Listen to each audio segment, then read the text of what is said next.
Hello everyone. In this video, we are going to learn about the poem I Wandered Lonely as a Cloud by William Wordsworth. William Wordsworth was a seminal English romantic poet known for his profound connection to nature and his use of common language in his verse. A founder of the Romantic movement, he collaborated with Samuel Taylor Coleridge on Lyrical Ballads, a collection that marked the movement's start. His works, including the Prelude, explore the growth of the poet's mind and the relationship between humanity and nature. His poetry was shaped by his upbringing in the Lake District, his experience with the French Revolution, and his emphasis on the lives and feelings of ordinary people. The poem consists of four stanzas, which is of total 18 lines.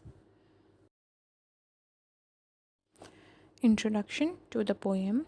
I Wandered Lonely as a Cloud, famously known as Daffodils, is a well loved lyric poem by William Wordsworth, a key figure in British Romantic movement, composed around 1804 and inspired by the real life walk in the Lake District. The poem explores the beauty of nature and its power to uplift the human spirit, particularly through the joyful memory of seeing a vast field of dancing daffodils, which provide solace and happiness even in the moments of solitude. First stanza.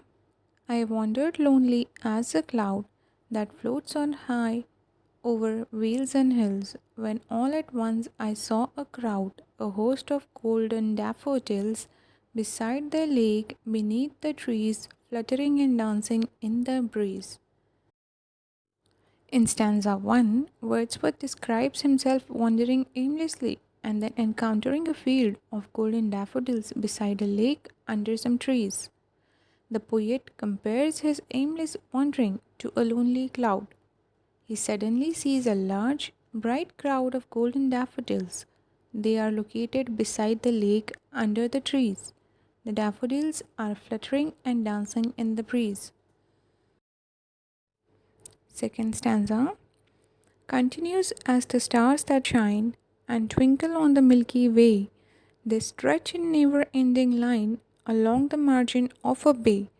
10,000 I saw I at a glance, tossing their heads in a sprightly dance. In stanza 2, he compares the vast dancing multitude of daffodils to stars in the sky, stretching in an endless line along a bay. The flowers are as numerous as stars that shine and twinkle in Milky Way. They stretch in a never ending line along the edge of the bay. He sees thousands at a glance, tossing their heads in a lively dance. This beautiful scene fills the poet with happiness. Stanza 3. The waves beside them danced, but they outdid the sparkling waves in glee. A poet could not but be gay in such a jocund company. I gazed and gazed, but little thought what wealth the show to me had brought. In stanza 3, he notes that waves also danced, but the flowers were more beautiful, making the poet joyful in their company. The waves by the lake are also dancing, however, the flowers are more joyful and delightful than the sparkling waves. A poet cannot help but be cheerful in such a lively company of flowers. He gazed at them for a long time, not realizing the great inner wealth the scene could bring him. Last stanza. For oft where on my couch I lie, in vacant or in pensive mood, they flash upon that inward eye which is the bliss of solitude, and then my heart with pleasure fills and dances with the daffodils. In stanza 4th, he reflects that the memory of the sight brings him pleasure when he is alone, and his heart dances with the memory of the daffodils.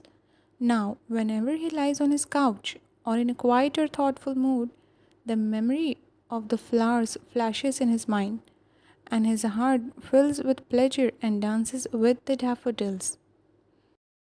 So, this was all about the poem. Now, here is the list of hard words, and the respective meanings is also given. You all can go through these for a better understanding of the poem.